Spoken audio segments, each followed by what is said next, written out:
Meaning of DMA.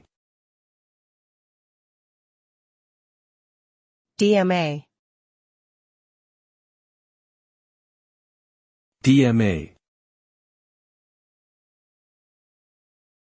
DMA. DMA. DMA stands for Direct Memory Access.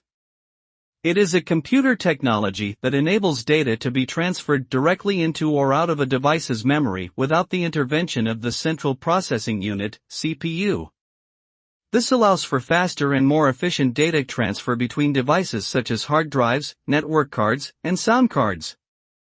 DMA has significantly improved the performance of computers and other digital devices over the years, allowing for smoother and more responsive user experiences.